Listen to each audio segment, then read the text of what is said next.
का body mass index BMI 31 से अधिक हो जाता है तो वह मोटापे की श्रेणी में आ जाता है। उसे सर्जरी करवाने की सलाह दी जाती है। इस सर्जरी को अधिकतर वह लोग ही करा रहे हैं जो काफी प्रयास के बाद भी अपना वजन कम नहीं कर पा रहे हैं।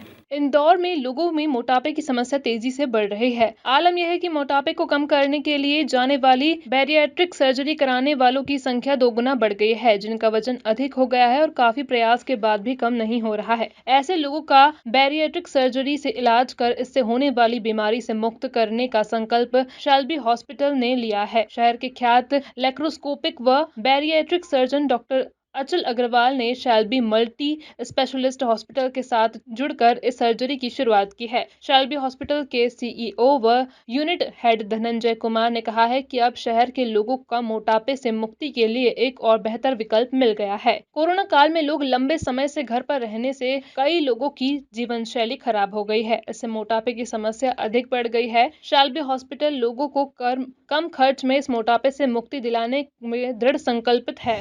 लोगों के अंदर बहुत भ्रांतियां हैं कि बैरिएट्रिक सर्जरी बहुत कॉस्टली है, लेकिन ऐसा नहीं है। बैरिएट्रिक सर्जरी कॉस्टली नहीं।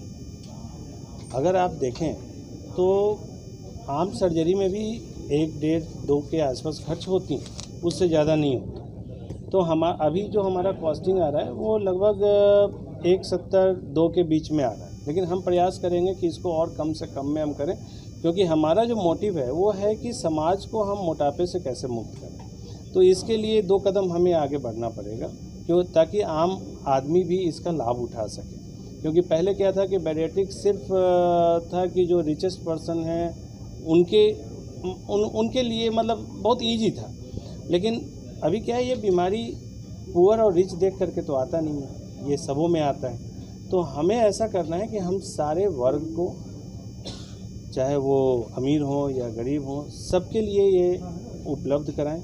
और इसके लिए हम लोग प्रॉपर तरीके से इसका पैकेज प्रिपरेशन भी कर रहे हैं, सो दैट क्या है कि सबों को इसकी लाभ मिल सके। सर, इस सर्जरी में अब क्या मेडिक्लेम भी लोगों को मिल सकेगा?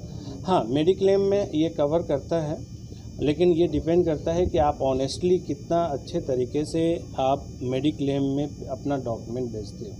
क्योंकि क्या है कि एक चीज़ को छुपाने के लिए आपको दूसरी चीज़ करनी पड़ेगी। तो हमारे यहाँ ट्रांसपेरेंसी है और हम एवरीथिंग नीट एंड क्लीन करना चाहते हैं। इसके लिए मेडिक्लेम को भी कन्विंस करना पड़ता है, वो भी करते हैं, और प्रॉपर डॉक्यूमेंट के साथ हम उनको भेजते हैं और मैक्सिमम पेशेंट का अप्रूवल आ जाता है। सर, क्या मोनोपॉली खत्म होने से क्या टेक्निकली और क्वालिटी में भी कहीं ना कहीं इम्प्रूवमेंट आएगा? देखिए, मोनोपॉली ख़त्म होने से अगर आप देखें कि टेक्नोलॉजी वाइज कोई इम्पैक्ट नहीं पड़ेगा, क्योंकि जो टेक्नोलॉजी है वो टेक्नोलॉजी उनको फॉलो करना है, ठीक है। और दूसरा ये है कि जहाँ तक क्वालिटी की बात है, यस, अगर हो सकता है कि बहुत ऐसे सेंटर हैं जो क्वालिटी कॉम्प्रोमाइज़ करते हैं, और क्योंकि अर्निंग देखते हैं वो, लेकिन अर्निंग के साथ साथ आप क्वालिटी को भी मेंटेन कर सकते हो अगर आप प्रॉपर एनालिसिस करते हो, प्रॉपर आप आउटकम चाहते हो। तो उसके लिए आपको कहीं ना कहीं थोड़ा सा आपको प्रॉपर एनालिसिस करना पड़ेगा, और उस एनालिसिस के बेस पे आप अर्न भी कर सकते हो विदाउट कॉम्प्रोमाइजिंग। डॉक्टर अचल अग्रवाल ने बताया कि मोटापा सिर्फ सुंदरता को खराब नहीं करता, बल्कि इसके कारण कई बीमारियां जन्म लेती हैं, जिनमें प्रमुख रूप से डायबिटीज, ब्लड प्रेशर के साथ कई अन्य रोग पैदा होते हैं, जो जानलेवा व घातक होने के साथ ही आर्थिक खर्च को भी बढ़ाते हैं। ये एक दूरबीन पद्धति से सर्जरी की जाती है, जिसको लैप्रोस्कोपी कहते हैं। इसमें पेट पे 3 से 4 छोटे छोटे कट करते हैं 5 mm और 1 सेंटीमीटर से, जिससे कि भोजन की थैली को छोटा कर दिया जाता है और आंतों के अरेंजमेंट को इस तरह से चेंज किया जाता है जिससे कि पेशेंट का वेट लॉस हो सके। पेशेंट को 2 से 3 दिन हॉस्पिटल में रुकना होता है। बाहर के जो पेशेंट्स आते हैं हमारे पास इंदौर से बाहर के, उनको हम 4-1 दिन रुकते हैं ताकि 1 आध दिन और उनको हम कंफर्ट फील करा सकें, और उसके बाद पेशेंट को डिस्चार्ज कर देते हैं। पेशेंट ऑपरेशन के 6 घंटे बाद चल सकता है। अगले दिन से उनको ओरल लिक्विड्स चालू हो जाता है, और फिर एक ग्रेजुअल डाइट शेड्यूल के हिसाब से पेशेंट अपना वेट लॉस करता है। सर, कई लोगों के मन में भ्रांति है कि भाई सर्जरी के बाद में कहीं ना कहीं बॉडी पे साइड इफेक्ट्स हो जाते हैं, कहीं स्किन में प्रॉब्लम होती है, कहीं क्या इस तरह के कोई साइड इफेक्ट्स इसमें सर्जरी के बाद? किसी भी ऑपरेशन के बाद साइड इफ़ेक्ट्स हो सकते हैं।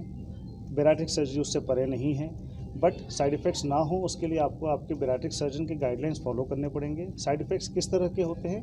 Protein deficiency, vitamin deficiencies. क्यों? पेशेंट वेट लॉस करेगा, प्रोटीन की डेफिशिएंसी होगी, बट अगर आप प्रॉपर सप्लीमेंट्स ले रहे हैं तो फिर नहीं होगा। स्किन की लूजनेस ज़रूर आती है, ये एक गुब्बारे की तरह है। गुब्बारे में अगर आप हवा भर देंगे और निकालेंगे तो गुब्बारा ढीला होगा ही सही। ये बैरिएट्रिक सर्जरी का साइड इफेक्ट नहीं है, ये वेट लॉस का साइड इफेक्ट है। हम वेट लॉस कर रहे हैं बहुत सारी बीमारियों से बचने के लिए। सर हर बॉडी पे अलग अलग साइड मतलब सर्जरी के जो मेथड्स यूज किया जाते हैं, किस तरह के मेथड्स होते हैं, किस किस तरह के मेथड्स हर मरीज को अलग अलग तरह से ट्रीट किया जाता है? डिपेंड करता है पेशेंट का बीएमआई कितना है। बीएमआई का मतलब होता है वेट और हाइट का अनुपात। अगर पेशेंट का बीएमआई ज़्यादा है तो उसके बाईपास सर्जरीज की जाती हैं। बीएमआई कम है तो उसे स्लीव गैस्ट्रेक्टमी किया जाता है। जिन पेशेंट्स को डायबिटीज़ बहुत ज़्यादा है, अनकंट्रोल डायबिटीज़ है, इंसुलिन पे है, उनमें अगेन बाईपास किया जाता है। बलून थेरेपी होती है जिनमें सिर्फ 8-10 किलो का वजन कम करना होता है, बट वो एक वेट रीगेन के चांसेस उसमें ज़्यादा होते हैं, हम उसको बहुत ज़्यादा प्रमोट नहीं करते।